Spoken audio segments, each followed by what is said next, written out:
नमस्कार जी। स्वागत है आप सभी लोगों का फ्रंटियर डिफेंस क्लासेस में।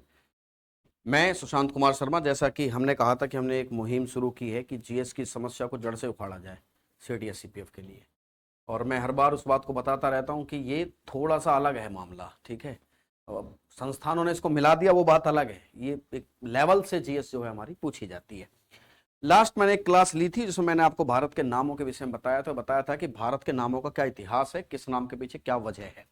आज हमारी क्लास तो हम भारत की भौगोलिक स्थिति, the geographical location of India, और देखेंगे the latitudinal and the longitudinal expansion. हम देखेंगे भारत का अक्षांशीय विस्तार और देखेंगे भारत का देशांतरीय विस्तार। ठीक है, भारत की भौगोलिक ज्योग्राफिकल सिचुएशन देखेंगे, लोकेशन ऑफ इंडिया। टॉपिक है ज्योग्राफिकल लोकेशन ऑफ इंडिया।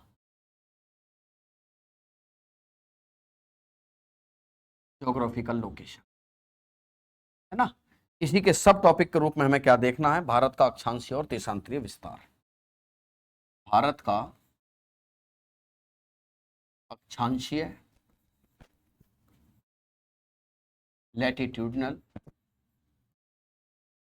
अक्षांशीय विस्तार,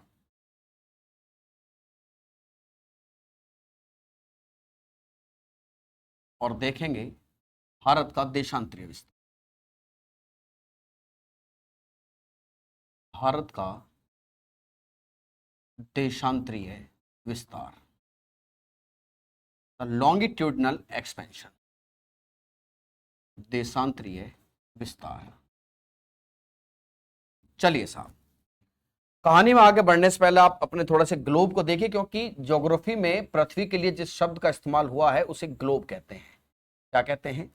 ग्लोब। इस पॉइंट जो हम यहां समझाएं उसको साथ साथ लिखते चलना है। देखिए, भूगोल में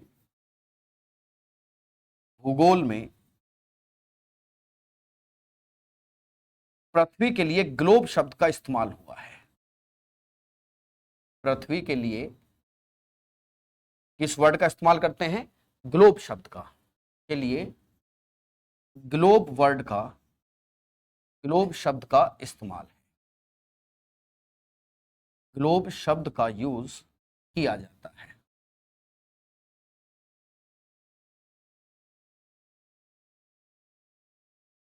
ना। तो ये हम अपनी अर्थ देख रहे हैं, हमने अपना ग्लोब बना लिया है। वैसे तो ये जियोइड शेप में है, लेकिन मैंने फिर भी थोड़ा सा गोल बना लिया है। वो सब हम बात करेंगे जब हम फिजिकल ज्योग्राफी पढ़ेंगे और पृथ्वी की उत्पत्ति की बात करेंगे, तब तुम्हें सारी बात समझ में आएगी कि जियोइड शेप में पृथ्वी क्यों है। ठीक है, देखिए, आप पृथ्वी पर कुछ इमेजनरी लाइंस को ड्रॉ करते हैं। इमेजनरी, वो दिखती नहीं है। कुछ लाइनें ऐसी हैं जिन्हें अक्षांश कहते हैं। क्या बोलते हैं? अक्षांश। ये रेखाएं क्या कहलाती हैं? इन रेखाओं को अक्षांश रेखाएं कहते हैं। अक्षांश। दी लेटिट्यूड्स, लैटिट्यूड्स इनको कहा जाता है। लेकिन आप क्या देखते हैं कि कुछ रेखाएं आपको नॉर्थ से साउथ देखने को मिलेंगी, जिन्हें देशांतर कहा जाता है। सीधी नहीं है, थोड़ा सा ऐसे हैं, लेकिन समझने के लिए जरूर याद रखिए। देशांतर रेखाएं कौन सी रेखाएं हैं? देशांतर, जिनको लॉन्गिट्यूड्स कहा जाता है। देशांतर, जिन्हें कहा जाता है लॉन्गिट्यूड्स। अक्षांश के हिसाब से देखा जाए तो पूरा जो ग्लोब है हमारा दो हिस्सों में डिवाइड है, जिसे ऊपर वाले हिस्से को आप उत्तरी गोलार्ध कहते हैं, नॉर्दर्न हेमिस्फीयर इसको कहा जाता है, उत्तरी गोलार्ध। और नीचे वाले को कहा जाता है दक्षिणी गोलार्ध, दक्षिणी गोलार्ध। ये जो लाइन आपको मिड ग्लोब में दिख रही है, इसे इक्वेटर या भूमध्य रेखा के नाम से जाना जाता है। यह है आपकी भूमध्य रेखा। कौन सी रेखा है? भूमध्य रेखा कहते हैं, इसे इक्वेटर भी कहते हैं, इसे विषुवत रेखा भी कहते हैं, विषुवत रेखा।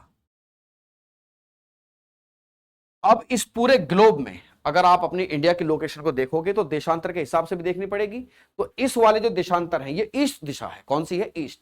तो इधर वाले हैं पूर्वी देशांतर, कौन से हैं, ये जो देशांतर हैं इस तरफ को देशांतर कहलाते हैं, ये पूर्वी देशांतर है, पूर्वी देशांतर।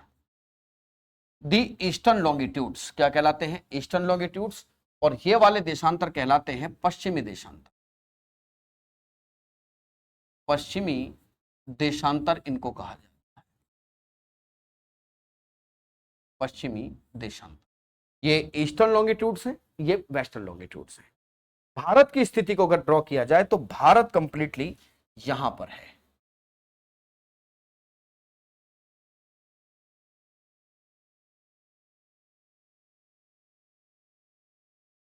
ये रहा भारत। समझ गए भारत कहां है, कि सर हम समझ गए कि भारत इक्वेटर से ऊपर है, नॉर्दर्न हेमिस्फीयर में है और ईस्टर्न लॉन्गिट्यूड्स में है। तो इस पॉइंट को लिखिए कि भारत कहां पड़ता है, कि Bharat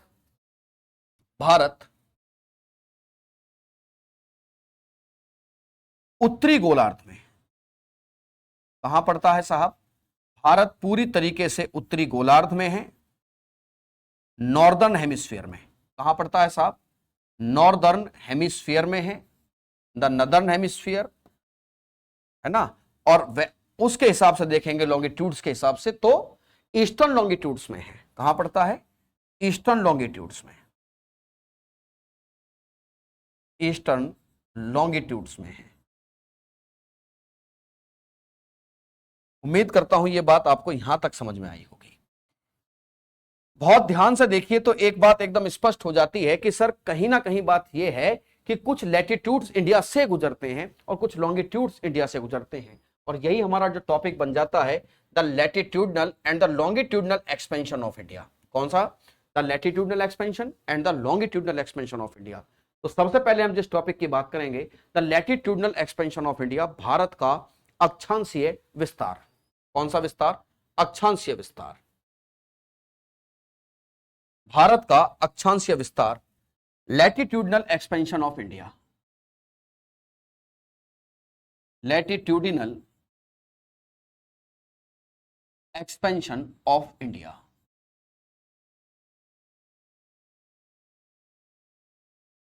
latitudinal expansion of India.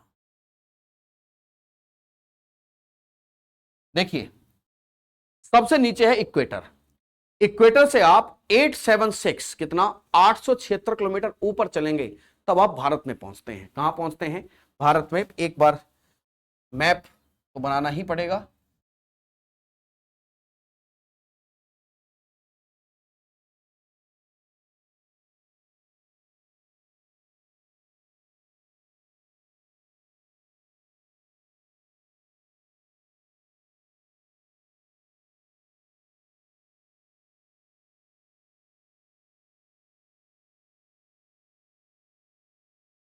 देखिए समझिए, लेकिन नीचे इक्वेटर है और यहां पर पड़ते हैं अंडमान और निकोबार द्वीप समूह।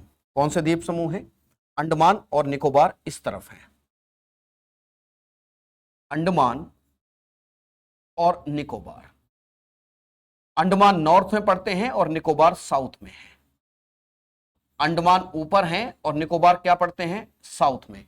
और जो निकोबार का सबसे सदर्न पॉइंट है उसे ग्रेट निकोबार कहते हैं। और ग्रेट निकोबार जो भारत का मेन लैंड है, ये भारत की मुख्य भूमि है, ये भारत का मेन लैंड है, मुख्य भूमि। मुख्य भूमि से थोड़ा सा साउथ में है वो जगह जिसे हम ग्रेट निकोबार कह रहे हैं। क्या कह रहे हैं उसको हम, ग्रेट निकोबार। ये रहा ग्रेट निकोबार, ठीक है।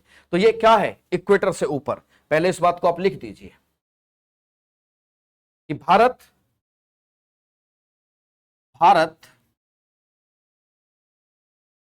इक्वेटर से या भूमध्य रेखा से 876 किलोमीटर की दूरी पर है, किलोमीटर की दूरी पर है। कितना है साहब, 876 किलोमीटर दूर भारत की लोकेशन है। अगला जब आप इक्वेटर से 876 किलोमीटर ऊपर चलते हैं तो मैंने आपको बताया कि भारत के मेन लैंड से नीचे पड़ता है अंडमान निकोबार। तो आप अंडमान निकोबार जब पहुंचेंगे तो पहुंचेंगे आप निकोबार, और निकोबार पर जो लैटिट्यूड है वो है 6 degree 4 minute. 0 degree equator, 0 degree, 1 degree, 2 degree, 3 degree, 4 degree, 5 degree, 6 degree, यानी कि 1 2 3 4 5 6। जिन बच्चों ने साइंस पढ़ी है उनके बारे में, जिन्होंने नहीं पढ़ी है मैं उनके बारे में बता दूं कि डिग्री मिलती है 60 मिनट से बनके। 60 minute is equal to 1 degree. तो जैसे 1 डिग्री हो गया, जैसे 2 डिग्री हो गया, तो डिग्री से डिग्री के बीच में मिनट होते हैं। तो कई बार जब पूरी डिग्री नहीं बनती तो डिग्री को पूरा लिखकर फिर मिनट में डिनोट कर देते हैं। ठीक है, देखिए साहब, यहां से एक लाइन गुजरती है, एक लैटिट्यूड गुजरता है।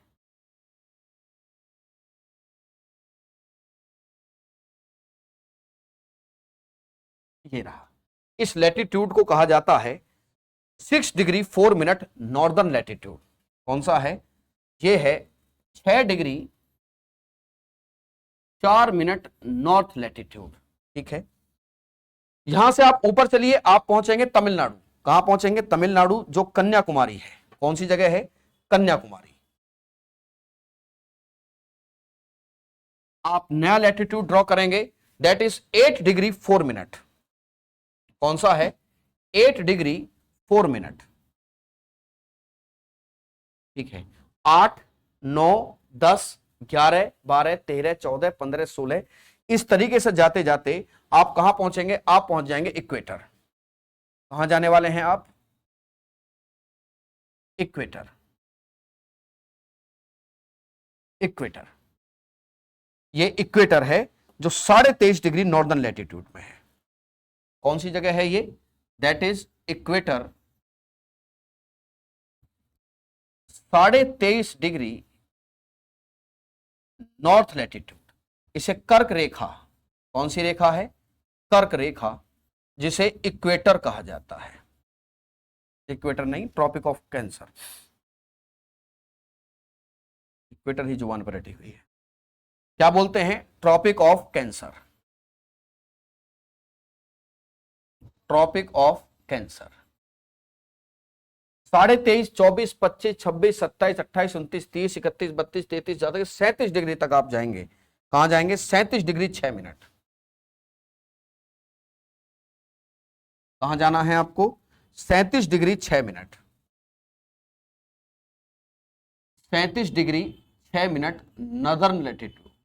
ये नॉर्दर्न है, इस पर एन लगाना नहीं भूलिएगा, क्योंकि एक बार सवाल ऐसा भी दे दिया था कि आपके कोऑर्डिनेट सही थे लेकिन नॉर्थ और साउथ में झमेला कर दिया था। ठीक है, तो भारत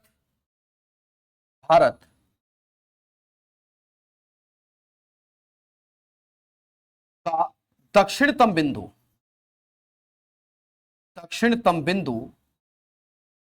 जो सदर्न पॉइंट है, दक्षिणतम बिंदु जिसे सदर्न मोस्ट पॉइंट कहते हैं, सदर्न मोस्ट, देखिए कहां पड़ता है? सदर्न मोस्ट पॉइंट पड़ता है कहां पर? ग्रेट निकोबार में। कहां पड़ता है साहब? ये एक जगह रही जिसे क्या नाम दिया गया है? इसको हम ग्रेट निकोबार कहते हैं। क्या कहते हैं? ग्रेट निकोबार। ये लास्ट है इंडिया, इसके नीचे से आपका इंडोनेशिया शुरू हो जाता है। ये इंडिया का एकदम मोस्ट सदर्न मोस्ट पॉइंट है। कौन सा है? Southern most point, that is Indira, that is Indira point. Indira point के कंसर्न में आपको कुछ सवाल बनते हैं जिनको आपको जरूर ध्यान रखना है कि सर क्या क्या इंदिरा पॉइंट के बारे में बातें हैं। सबसे पहले तो ये नाम देने वाले शख्स राजीव गांधी हैं। उन्होंने नाम दिया था? राजीव गांधी ने। इसकी लोकेशन क्या है? इसकी लोकेशन है 6 डिग्री 4 मिनट। इसकी लोकेशन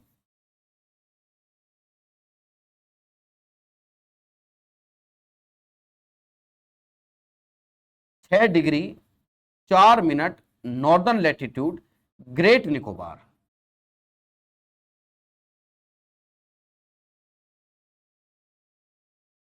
क्या है साहब? ग्रेट निकोबार। ठीक है, और एक बात याद रखिएगा कि इसके अन्य नाम क्या हैं, यह पूछा जा सकता है आपसे सवाल में।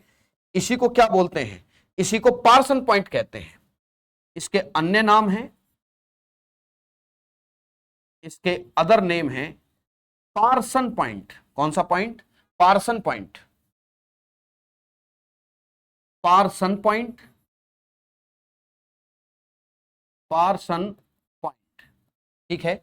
इसी का एक नाम है पिगमेलियन बिंदु, पिगमेलियन, और इसी का एक नाम है लिंगहिशी, लिंगहिशी भी इसी को कहा जाता है।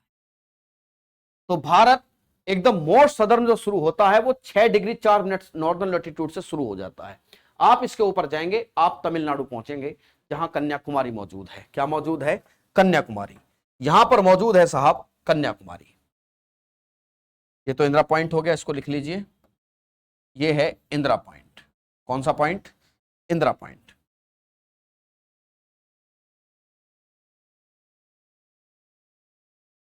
इंदिरा पॉइंट। ये हुआ आपका कन्याकुमारी।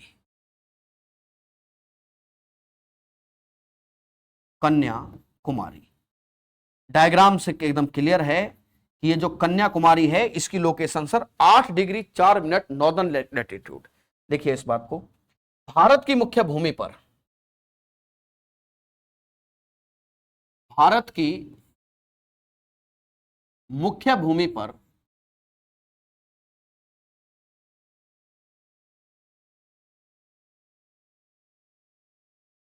दक्षिणतम बिंदु, सदर्न पॉइंट, दक्षिणतम बिंदु जिसे हम सदर्न पॉइंट कहते हैं,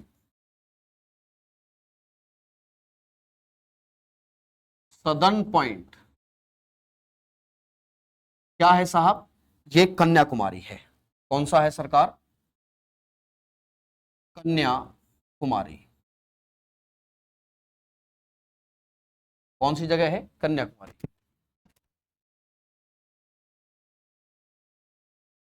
कौन सी जगह है? कन्याकुमारी। कन्याकुमारी के बारे में आप कुछ बातें जानिए। पहला सवाल कि कहां पड़ता है? सर ये तमिलनाडु में है, 8 डिग्री 4 मिनट। कहां है? तमिलनाडु में। इसकी लोकेशन है 8 डिग्री 4 मिनट नॉर्दर्न लैटिट्यूड है।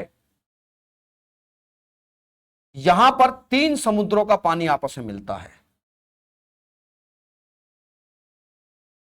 यहां पर 3 समुद्रों का पानी आपस में आकर मिल जाता है।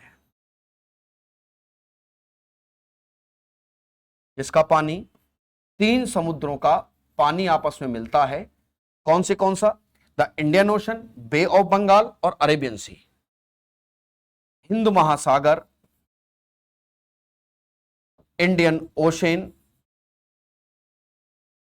बे of Bengal, bay of Bengal और अरेबियन सी का जो पानी है वो यहां आकर आपस में मिल जाता है। प्यारे दोस्तों, मैं आपको एक करंट की न्यूज और यहां के बारे में बता रहा हूं। कन्याकुमारी में ही वो जगह पड़ती है जिसे गणेश मंडपम कहते हैं। क्या कहते हैं? गणेश मंडपम। और गणेश मंडपम से शुरू हुई थी वो यात्रा जिसे भारत जोड़ो यात्रा कहते हैं। क्या कहते हैं? भारत जोड़ो यात्रा जिसे कहा जाता है। कहां से शुरू हुई थी? गणेश मंडपम से। यहीं से भारत जोड़ो यात्रा शुरू हुई थी। यहीं से भारत जोड़ो यात्रा शुरू हुई थी। यहीं के गणेश मंडपम, गणेश मंडपम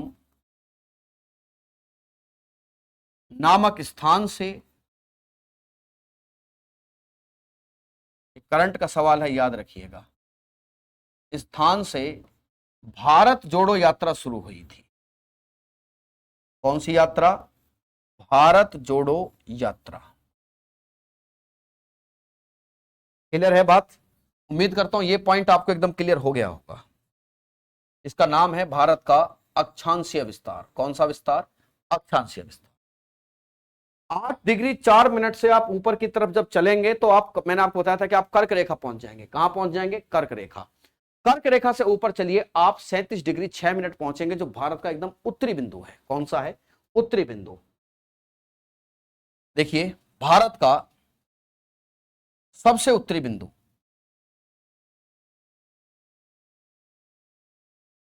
भारत का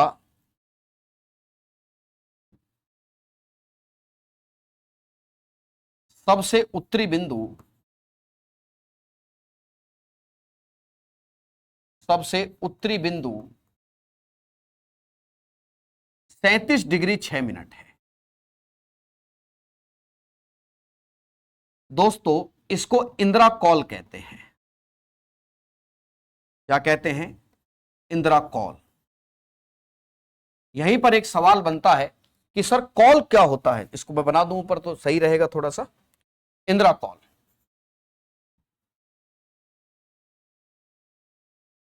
दैट इज इंदिरा कॉल इसे कहते हैं।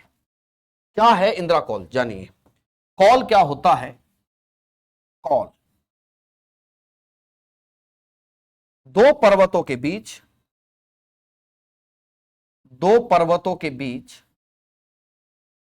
बीच का मार्ग होता है। ये क्या होता है? दो पर्वतों के बीच का मार्ग इसको कहते हैं, को कॉल कहा जाता है।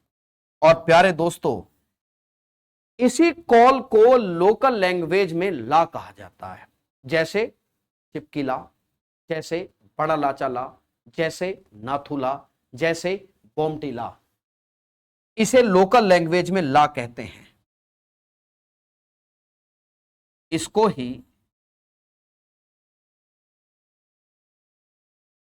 लोकल लैंग्वेज में,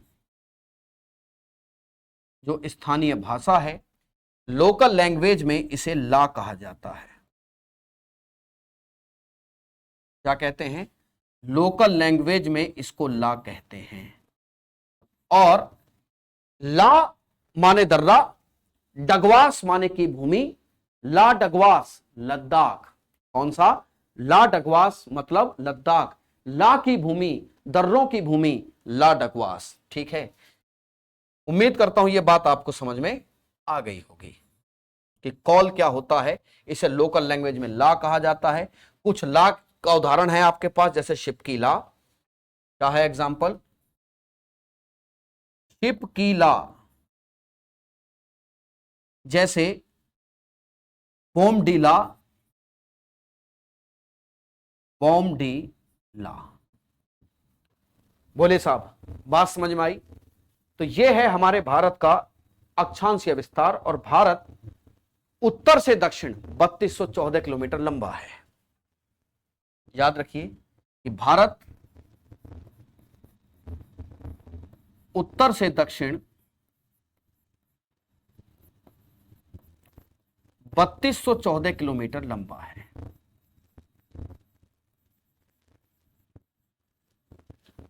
समझ गए दादा? बोलिए। चलिए हेडिंग डालते हैं अब।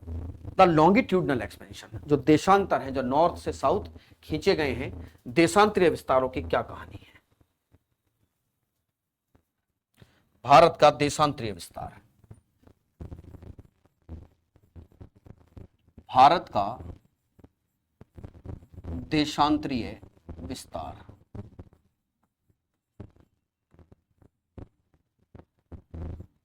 The longitudinal expansion of India. कौन सा एक्सपेंशन? लॉन्गिट्यूडिनल,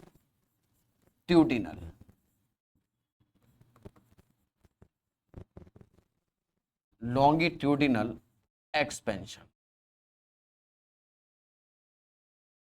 ठीक है, तो देखिए साहब, यह बात मैंने अभी आपको क्लियर की थी गुरु कि भैया भारत पूर्वी देशांतरों में है।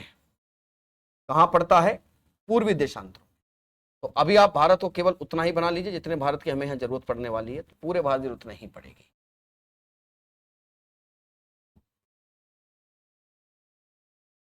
देखिए साहब, एक देशांतर जो पूर्वी देशांतर के रूप में यहां से निकलता है। भाई 0 डिग्री देशांतर तो से इस तरफ हम चलने वाले हैं और एक निकलेगा यहां पर, है ना। ये जगह प्यारे दोस्तों गुजरात में है। कौन सी जगह है ये? गुजरात में ये जगह पड़ती है, गुजरात।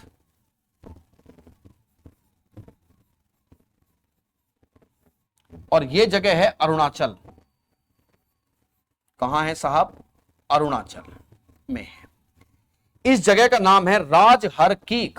तो पहले तो आप इसकी लोकेशन लिख लिए, 68 डिग्री 7 मिनट। मैंने बताया था कि डिग्री छोटा मिनट होता है, जीरो से आप शुरू करेंगे। 0 डिग्री जो है वो टाइम लाइन है हमारी, उसके इस तरफ चलिए, ईस्ट की तरफ, ईस्टर्न लॉन्गिट्यूड इस तरफ, 97 डिग्री 25 मिनट ईस्टर्न लॉन्गिट्यूड यहां पर एंड हो जाता है। ठीक है, तो भारत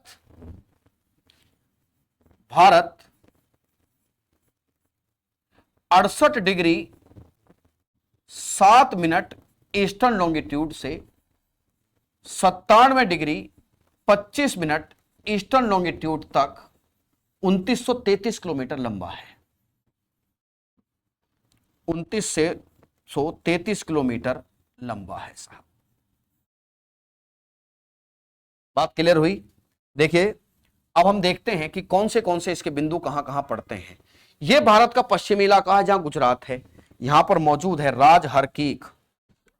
क्या मौजूद है? यहीं पर एक लोकेशन है राजहरकीक।